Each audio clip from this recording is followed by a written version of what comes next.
नमस्कार, जय हिंद, वंदे मातरम। सबसे पहले तो मेरा धन्यवाद ज्ञानेश जी को।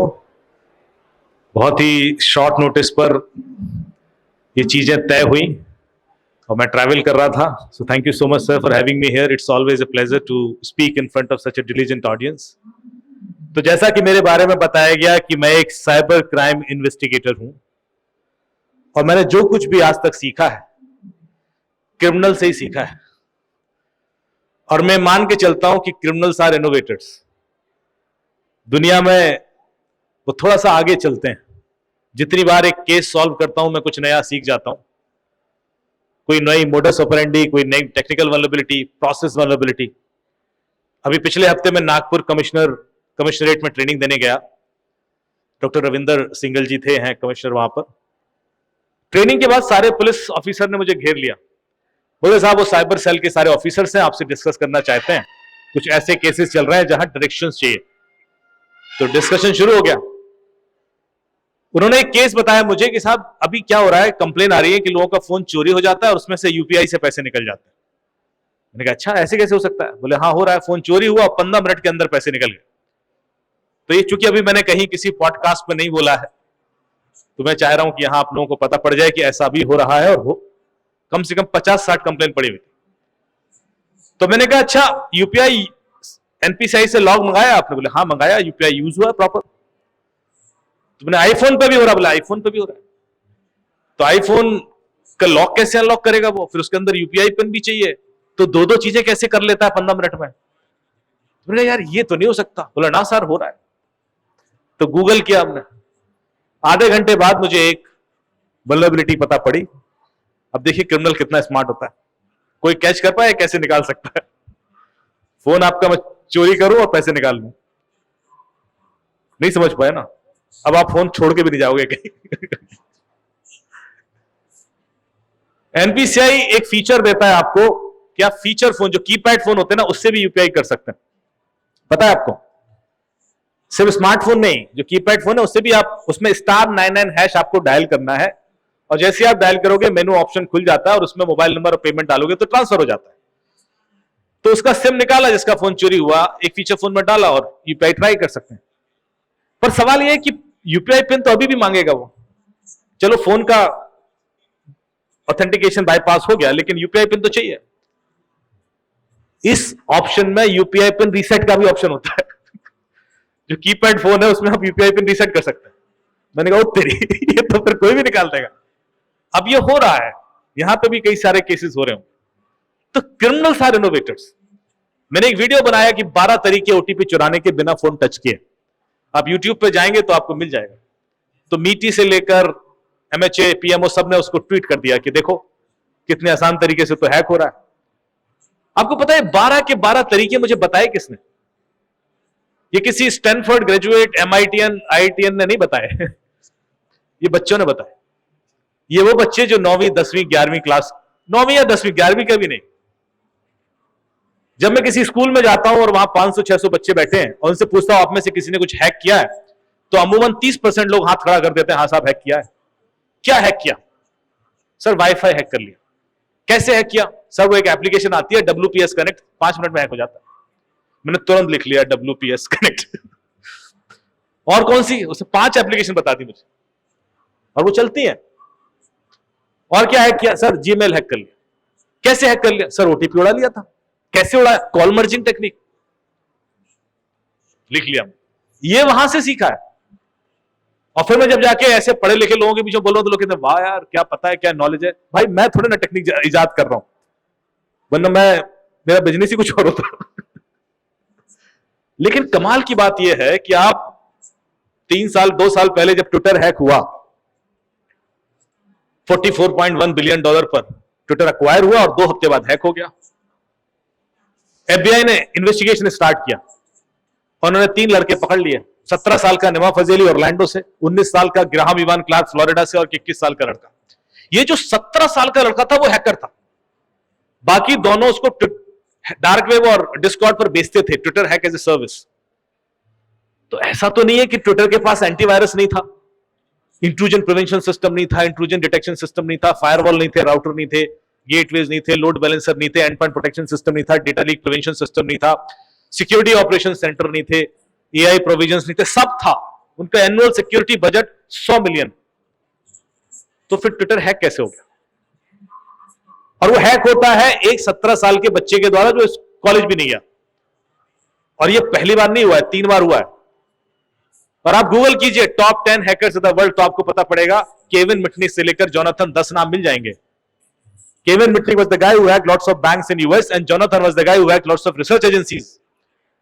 फिर आप देखना इन्होंने अपना हैक किया कब, तो आप चौंक जाएंगे। ये सब ने अपना सबसे बड़ा हैक किया जब ये 15 या 16 साल के थे। जैसे ये पढ़ लिख गए, कुछ बड़ा नहीं कर पाए। एजुकेशन हमें लिमिट कर देती है। अभी हम यही डिस्कशन कर रहे थे ज्ञानी जी से। मैंने कहा एजुकेशन में बाउंड्रीज क्रिएट कर देती है, अब इसके बियॉन्ड मत सोचो। यही सही है, यही लिमिटेशंस है। 17 साल का बच्चा ट्विटर हैक इसलिए कर गया क्योंकि किसी ने उसको नहीं बताया था कि ये तो इम्पॉसिबल है। उसको किसी ने बताया ही नहीं था कि इम्पॉसिबल है, भाई कैसे कर लेगा तू। उसने कर दिया। हमारे दिमाग में जब भी इम्पॉसिबल शब्द आता है, हमें एक चीज के लिए लिमिट कर दिया जाता है। एक्चुअली कुछ भी नहीं है इम्पॉसिबल। इतनी सी बात समझानी है और हम सेफ रहना शुरू कर देंगे। सिक्योरिटी हमें नेचर नहीं देता, सिक्योरिटी हम खुद क्रिएट करते हैं। और यदि आपको सिक्योर होना है तो थोड़ा बहुत क्रिमिनल की तरह सोचना पड़ेगा। मुझे एक घर सिक्योर करना है और मैं एक आर्किटेक्ट को बुलाता हूं कि घर सिक्योर कर दीजिए। कहते साहब हो जाएगा, कैसे? बायोमेट्रिक लगा दूंगा। Very good. फिर आप YouTube पे एक वीडियो देखते हो कि अमित दुबे ने फेविकॉल MCL से किसी का बायोमेट्रिक क्लोन किया और फोन अनलॉक करके दिखा दिया, मिल जाएगा आपको। अरे ये तो सेफ नहीं है। अरे सर ऐसा करते हैं, CCTV लगा देते हैं, AI बेस्ड और real time detection. Very good, लगा दो। फिर आपने YouTube पे एक वीडियो देखा कि अमित दुबे ने CCTV हैक किया क्योंकि उसमें ब्रूट फोर्स लग जाता है, फायरवॉल प्रोटेक्टेड था नहीं, पासवर्ड डिफॉल्ट पासवर्ड पड़े रहते हैं। अरे यार ये CCTV नहीं चलेगा। सर RF सेंसर लगाता हूं, चिड़िया भी नहीं आएगी सर। अब बेचारा कर क्या रहा है सोचिए। वो लेयर पे लेयर ऐड किए जा रहा है पर वो क्रिमिनल की तरह नहीं सोच रहा है। अब 10 सेकंड अपने आप को दीजिए और एक क्रिमिनल की तरह सोचिए कि एक घर है जिसमें 500 करोड़ पड़ा हुआ है और उसमें CCTV है, बायोमेट्रिक है, RF सेंसर्स है, सारी सिक्योरिटी प्रोविजंस है और आपको वो निकालना है। तो आप कैसे निकालेंगे? सोचिए। कोई भी एक आध दिन पर ट्राई कीजिए, आप सोच सकते हैं। हम सबके अंदर छोटा बड़ा क्रिमिनल है और आप फिर सोचना शुरू करेंगे यार ये तो हमने सोचा ही नहीं। जब आप थोड़ा सा उसकी तरह सोचेंगे तो आपको तरीके मिलना शुरू हो जाएंगे। हाँ यार ये भी कर सकते हैं, वो भी कर सकते हैं। सिक्योरिटी एक म्यूचुअल रिस्पॉन्सिबिलिटी है, वो आइसोलेशन में अचीव नहीं होती है। मैं एक बैंक का ऑडिट कर रहा था यूएस। उनके सीईओ ने मेरे से कहा कि साहब कुछ नहीं मिलेगा आपको, 75 साल पुराना बैंक है, कभी कोई इंसिडेंट हुआ नहीं, क्या टाइम वेस्ट कर रहे हो। मैंने कहा मुझे 2 दिन दीजिए सर, कुछ नहीं मिलेगा तो मैं आपको एक सर्टिफिकेट दे दूंगा कि यू आर द बेस्ट। तो वो हंस गया, बोला ठीक है 2 दिन ले लो। मैंने 2 दिन कुछ नहीं किया, अपने होटल में आराम करता रहा और मैंने सिर्फ गूगल सर्च किया। गूगल सर्च करके देखा कि इस बैंक का कोई second party third party vendor है क्या जिससे सर्विस लेता हूं। तो मुझे एक न्यूज मिल गई कि बैंक ने रिसेंटली एक लॉ फर्म को एंगेज किया है लीगल सर्विसेज के लिए। मेरा फोकस है वो लॉ फर्म हो गया। मैंने लॉ फर्म का ईमेल सर्वर स्कैन किया तो पता पड़ा ये डीमार कंप्लाइंट नहीं है। यदि आपका ईमेल सर्वर डीमार कंप्लाइंट नहीं है तो मैं आपके ईमेल से एग्जैक्ट ईमेल भेज सकता हूं, किसी को भी भेज सकता हूं। इसको बोलते हैं ईमेल स्पूफिंग। मैं आपके फोन नंबर से कॉल भी कर सकता हूं किसी को, उसको आप ही का नंबर दिखाई देगा। एक सज्जन है, तिहाड़ जेल में बंद है, वो ऑनरेबल होम मिनिस्टर के नंबर से कॉल करते थे, अभी यूपी डीजीपी के नंबर से कॉल जाते थे। सुना ही होगा आप, इसको बोलते हैं कॉल स्पूफिंग। फिर आता है SMS स्पूफिंग, मैं SMS भी भेज सकता हूं आपके नंबर से। ये सारी वल्नरेबिलिटीज हैं सिस्टम में। तो यदि आपका ईमेल सर्वर डीमार कंप्लाइंट नहीं, मैं आपकी ईमेल से ईमेल भेज दूंगा।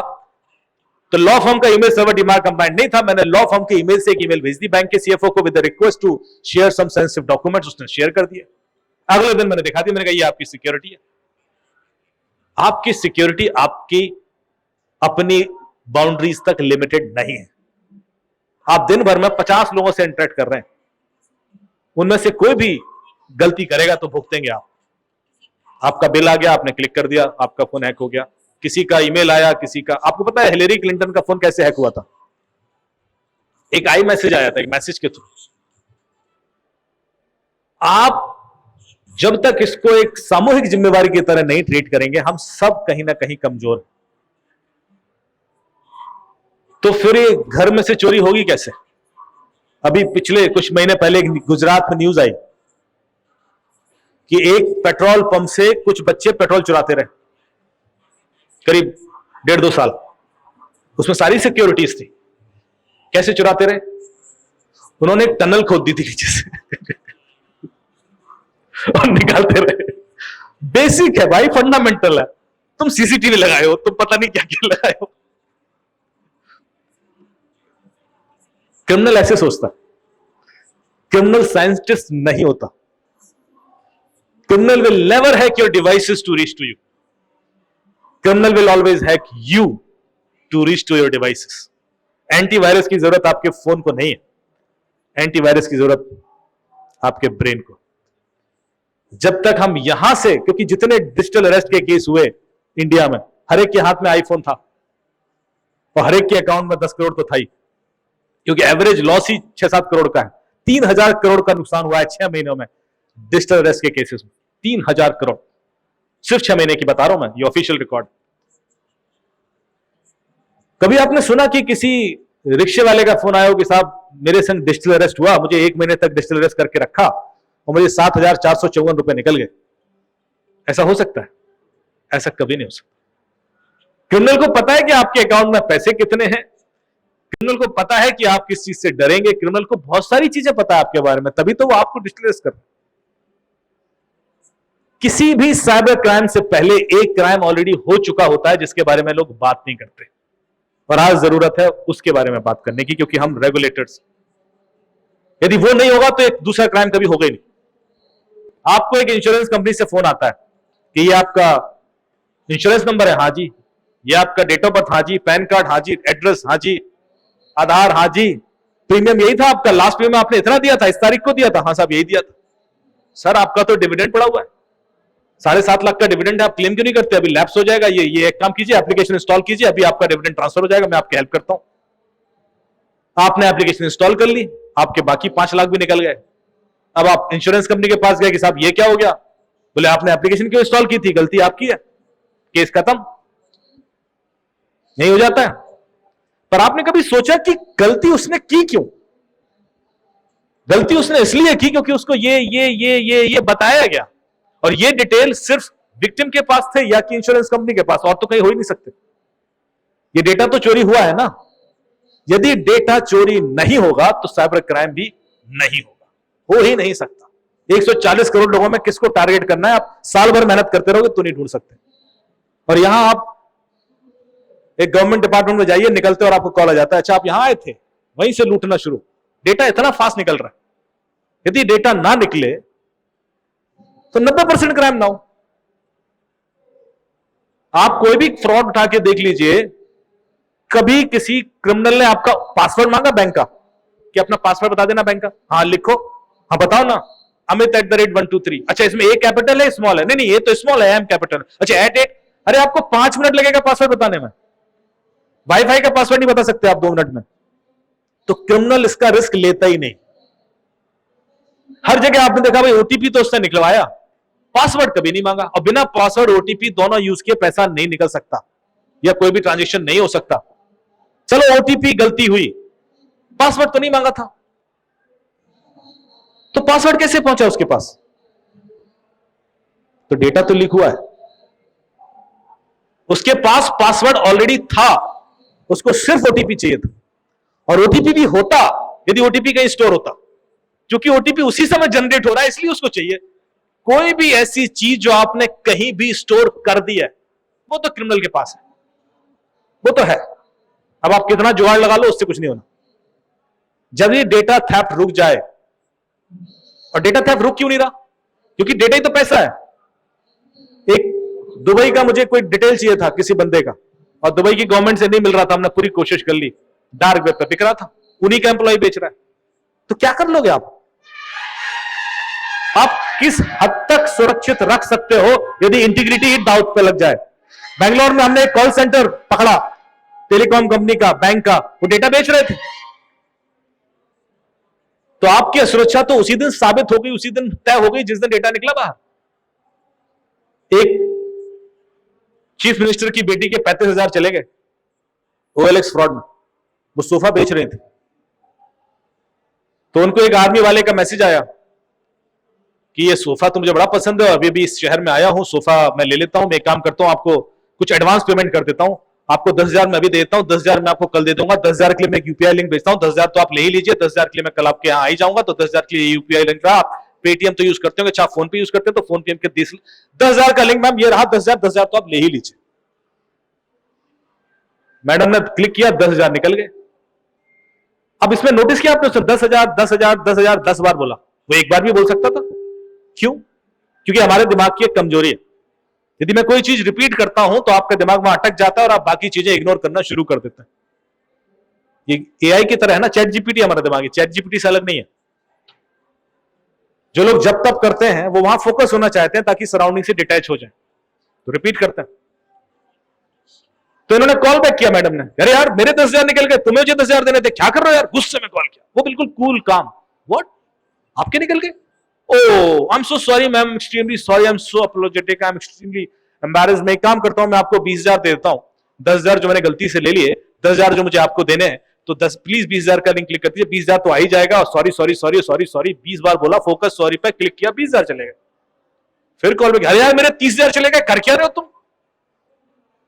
वो बिल्कुल कूल रहेगा। हमारे दिमाग की एक कमजोरी है, यदि बंदा कूल होकर झूठ भी बोले ना, शांत होकर, तो हम उसको सच मान लेते हैं, और गुस्से में सच भी बोले तो उसको इग्नोर करते हैं। तो उनको ट्रेन किया जाता है कि आप बिल्कुल अल्ट्रा कूल। What ma'am?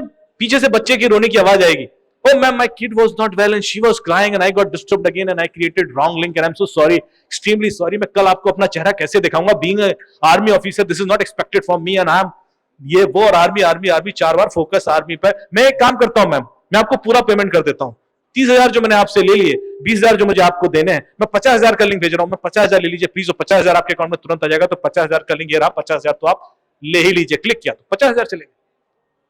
लोगों के दिमाग में तब आता है जब वो लाख 1.5 लाख निकल जाते हैं कि ये कर क्या रहा हूं मैं 20,000 के सोफे के लिए। अब इस पूरे प्रोसेस में गलती कहां हुई, कौन बताएगा? बोलो भाई, गलती क्या हुई? और जो गलती बता दे उसके लिए इनाम है। आ जाओ बेटा। अब QR कोड तो अभी पिक्चर में आया ही नहीं। यूजर की गलती है। क्या गलती है? बार बार नहीं क्लिक करना चाहिए। इन्होंने कहा कि यूजर को बार बार क्लिक नहीं करना चाहिए, ये गलती नहीं है। दूसरी गलती बताओ। ट्रस्ट किया, इन्होंने कहा ट्रस्ट कर लिया। हम ट्रस्ट करना छोड़ दें? इंसान का बेसिक नेचर है ट्रस्ट करना, वो नहीं छोड़ सकते हम। और क्या करें? इग्नोर कर दिया।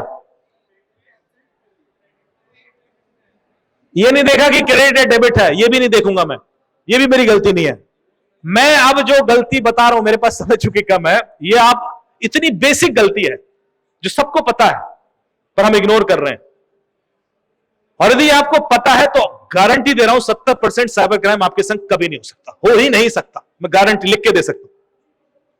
पर देखिए सब इग्नोर करते हैं, सब पढ़े लिखे यहां बेस्ट ब्रेन बैठे हुए हैं। इन्होंने कहा इमोशनल लेट है, ये भी गलती नहीं है। इमोशन तो हमारा रूट है यार, इमोशन छोड़ देंगे हम। सर के लिए जोरदार तालियां।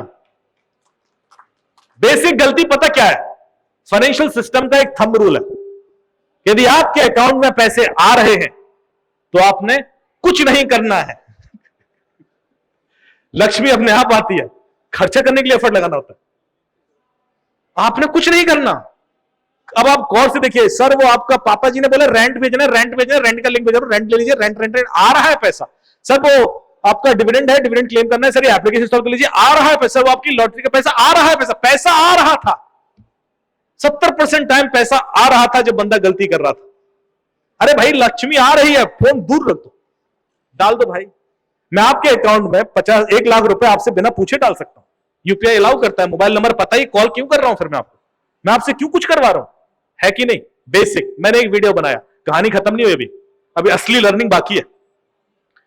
रेड एफएम पे मेरा शो आता है हिडन फाइल 7 साल से, आरजे रौनक के संग, जो बबुआ बनता है, उसको बिठाया मैंने, उसको 200 रुपए का लिंक भेजा, उसने क्लिक किया, उसके 200 मेरे पास आ गए, जो मैंने नहीं दिया आज तक।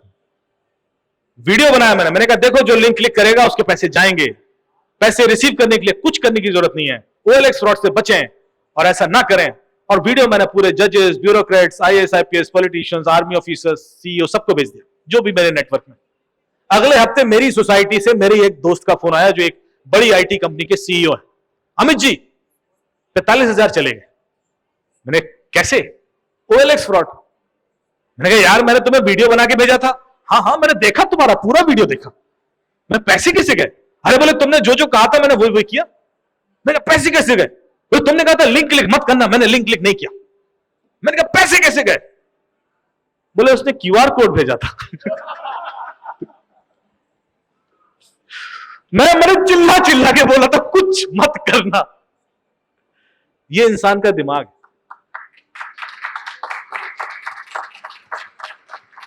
मैं आज आपको 12 तरीके बता दूं OTP चुराने के, तो इसका मतलब ये नहीं कि अब आप सेफ हो गए, क्योंकि कल 13वां आएगा, फिर 14वां भी आएगा। जरूरत है हमारे ब्रेन को एक कॉन्शियसनेस देने की। मैं कोई सेटिंग नहीं कराता कहीं जाके, मैं कोई एप्लीकेशन इंस्टॉल नहीं कराता, मैं सिर्फ थोड़ा सा कॉमन सेंस ऐड करता हूं। कॉमन सेंस, कॉमन चीज, मैंने कोई ऐसी चीज नहीं बताई जो आपको नहीं पता। Did I tell you something new? यह आपको पता ही है, सर नहीं बताया, पर हम इग्नोर कर देते हैं। इतनी सी बात हम ध्यान रखें कि इस दुनिया में कुछ भी फ्री नहीं है, तो ये कॉमन सेंस अपने आप आ जाए। हम सब डेटा का प्रोडक्ट हैं, डेटा का प्रोडक्ट। बचपन से लेकर आज तक जो डेटा हम कंज्यूम करते रहे ना, उसका प्रोडक्ट। मेरा जन्म झांसी के बजाय रोमानिया हो जाता, मैं आज कुछ और होता, दूसरा खाना खा रहा होता, दूसरे कपड़े पहन रहा होता, दूसरी भाषा बोल रहा होता, और जिंदगी भर बोलता I am a proud Romanian. उसको डिफेंड भी करता हूं। 50 साल के बाद कोई मुझे बोलता भाई साहब आप तो बुंदेलखंड में पैदा हुए थे, तो मैं कंफ्यूज हो जाता कि मैं हूं कौन, मेरी असली आइडेंटिटी क्या है। मैं आज तक जो जी रहा था वो तो डेटा है। यही चीज भगवत गीता में भगवान कृष्ण से अर्जुन ने पूछी। अर्जुन ने कहा कि आप मुझे ज्ञान योग, भक्ति योग, कर्म योग पढ़ा रहे हो, पहले बताओ मैं कौन हूं। बोले तुम्हें क्या लगता है तुम अर्जुन हो? तुम तो अर्जुन के पहले भी थे, तुम तो अर्जुन के बाद भी होगे, इस वक्त तुम अर्जुन का रोल प्ले कर रहे हो। तो बोले क्यों? बोले इसलिए क्योंकि बचपन से लेकर आज तक जो डेटा तुम्हें मिला, गुरुओं से, टीचर्स, पेरेंट्स, फ्रेंड्स, दोस्त, रिलेटिव्स, उससे तुम अर्जुन बन गए। तुम्हारी जगह कोई भी होता वो अर्जुन ही बनता, उसकी जगह कोई भी होता वो कर्ण ही बनता। तो ज्यादा फूलने की जरूरत नहीं है कि तुम अर्जुन। हम सब सिर्फ डेटा जी रहे हैं। तो बोले फिर मैं पहचाने कैसे कि मैं हूं कौन? बोले बड़ा सिंपल है। उन्हें एक सिद्धांत दिया, दृढ़ दृष्टि विवेका का सिद्धांत, जो मांडुक्य उपनिषद में मिलता है। Very scientific method through which you can recognise कि आप हैं कौन। और जैसे ही आप अपने आप को रिकॉग्नाइज कर लेंगे, आपके संग फिर कोई साइबर फ्रॉड नहीं हो सकता। इनफैक्ट कुछ फ्रॉड नहीं हो सकता, क्योंकि आप अपने आप को एज ए विटनेस देखना शुरू कर देते हैं। ये प्रैक्टिकल है, मैं टाइम होता तो मैं आपको करके भी दिखाता। तो लाइफ डेटा के प्रति इतना ड्राइव्ड है आज, क्योंकि अब डेटा सिर्फ टीचर्स, पेरेंट्स, बुक्स, न्यूज़पेपर तक सीमित नहीं रहा। डेटा 24 घंटे सोशल मीडिया से आ रहा है, और वो एक तरीके का डेटा है जो आपको इन्फ्लुएंस कर रहा है, जो आपको की फ्रीडम छीन रहा है। इस दुनिया में सबसे महंगी चीज पता क्या है? फ्रीडम। फ्रीडम से ज्यादा महंगा कुछ नहीं। और आपको पता ही नहीं कि आप गुलाम हो चुके हैं। आप हो चुके हैं, हम भी। आज हमारे निर्णय रहे ही नहीं। आप कहां जाके कौन सी फिल्म देखेंगे, क्या कपड़े पहनेंगे, कौन सी भाषा बोल रहे हैं, कहां घूमने जाएंगे, सब निर्णय डेटा के। वो डेटा जो आपको दिखाया जा रहा है रील्स के थ्रू, यूट्यूब के थ्रू, ब्लॉग्स के थ्रू। और आपको पता है कि जितना जो इंटेलिजेंट होगा उतना आसानी से ट्रैप होगा, क्योंकि इंटेलिजेंट आदमी लॉजिकली सोचता है। मैं आपको लॉजिक दे दूं, आप कन्विंस, फिर आप कॉमन सेंस भूल जाते हो।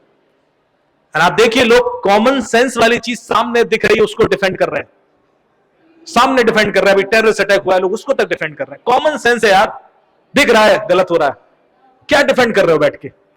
पर नहीं, लॉजिक दे देंगे हम, हमारे पास तो बहुत लॉजिक है, और बुद्धिजीवी कन्विंस भी हो जाएंगे। हाँ नहीं, क्या मजाक है। क्यों हम इस डेटा के इतने गुलाम हो गए? 4 वीडियो आ गए, 4 रील्स आ गई, 4 मीम्स आ गए, हमारी ओपिनियन ही बदल गई। जब भारत ने टिकटॉक बैन किया 2019 में, आपको पता है टिकटॉक का ओनर दुनिया का 26वां रिचेस्ट आदमी है। 26वां रिचेस्ट। जब भारत में टिकटॉक बैन हुआ, हर तीसरा आदमी टिकटॉक पर भारतीय था। 30% मार्केट था उसका। बैन नहीं होता तो पता नहीं टॉप 2-5 में होता वो आदमी। क्या करता है टिकटॉक? सैटेलाइट बनाता है, वैक्सीन बनाता है, कुछ नहीं करता।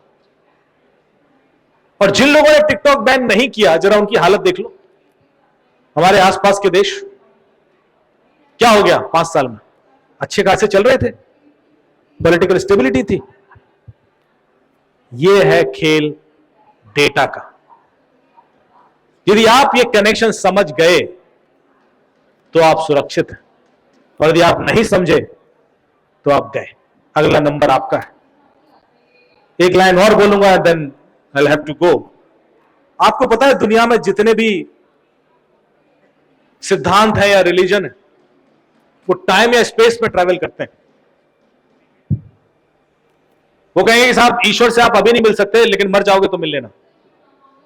मतलब जब रेस्ट इन पीस का पत्थर लगेगा, then you are allowed to meet. अभी नहीं, बाद में। इसका मतलब हमें टाइम में ट्रैवल करना है। टाइम में ट्रैवल करेंगे फिर मिल जाएंगे। दूसरा है कि भाई अभी नहीं मिल सकते, लेकिन उधर चले जाओगे तो मिल लेना। वो 7-8 लेयर ऊपर है, उधर इवॉल्व करके जाना है, तब जाके मिल लेना। तो इसका मतलब मुझे स्पेस में ट्रैवल करना है।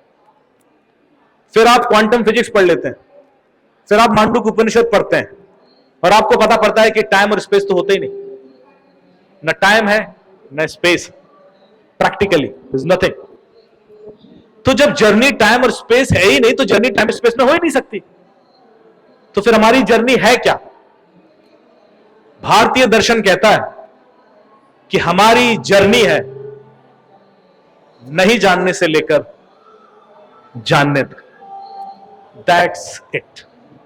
अभी आप नहीं जानते थे, अब आप जानते हैं। और जैसे ही आप जानते हैं, खेल खत्म। खेल वहीं खत्म हो जाता है। आपने जादूगर देखा, उसने एक लड़की की गर्दन काट दी, उधर मूव कर दिया, पीछे पैर कांप रहे हैं, चिल्ला रही है, आप थ्रिल हो, गूज बम्प हो, आपको बड़ा मजा आ रहा है। फिर आपने यूट्यूब पे वीडियो देखा कि ये तो ड्रामा था, ये तो 2 लड़कियां थी, एक लेटी हुई थी, एक नीचे थी। आप कहते यार क्या बेवकूफ बना रहे हो। आपने देखा उसने ऐसी चुटकी बजाई, हाथी गायब हो गया, आप थ्रिल हो गए। वही चीज आपको एड्रेनलिन दे रही है। वही यूट्यूब पे वीडियो देखा, ये तो मिरर थे, रिफ्लेक्शन था, उस वजह से गायब दिख रहा है। नहीं, क्या बेवकूफ बना रहे हो। अभी आप इस दुनिया को देख रहे हो, काम, क्रोध, लोभ, मोह, मुझे ये करना है, ये अचीव करना है, सब अचीव करना है, और फिर आपको पता पड़ता है तो इल्यूजन है। नहीं जानने से लेकर जानने तक। जैसे आप जान गए आपके संग साइबर क्राइम नहीं हो सकता, जैसे आप जान गए कि आपका डेटा बाहर है, वो डेटा मिसयूज हो ही नहीं सकता आपके साथ। डोमिनोज का डेटा लीक हुआ और आपको एक कॉल आ जाता है कि आपने 26 तारीख को डोमिनोज पे पिज्जा खाया था। हाँ साहब। ये 1864 रुपए का बिल आया था। हाँ साहब। ये कॉन्फ़िगरेशन था, एक कोक था, ये था, वो था। हाँ साहब, ये था। अरे सर, आपकी तो लॉटरी लग गई। अब आपको ये लग रहा है कि इतना डिटेल डोमिनोज के अलावा किसी के पास हो ही नहीं सकता, क्योंकि आप नहीं जानते। और यदि आप जानते हो तो पता क्या होगा? अबे मजाक मत करो मेरे संग, समझे? वही चीज मजाक बन जाएगी। जितने साइबर क्रिमिनल हैं, इनकी आप हंसी उड़ाओगे। यही डिजिटल अरेस्ट पे आप एक लड़की का वीडियो देखा मैंने, पुलिस का सायरन चल रहा है, हम आपको अरेस्ट करने आ रहे हैं, बस आ गए हैं, बस पहुंचने वाले हैं। तो लड़की बोली कहां से आ रहे हो? बोले वो इस वाले चौराहे से। हाँ, तो बगल में मोमो की दुकान है, 4 मोमो भी लेते आना। मजाक बना दिया उसने क्रिमिनल का। जैसे आप जानते हो, क्रिमिनल के लोग हंसी उड़ाने लगेंगे। आज जिससे आप डर रहे हो, खेल हो जाएगा वो। मेरी कोशिश यही है कि मैं हर उस व्यक्ति तक पहुंच जाऊं, हर वो जादू लोगों तक बचा दूं, ताकि इस क्रिमिनल का मजाक उड़ने लगे और हम सुरक्षित हो सकें। जय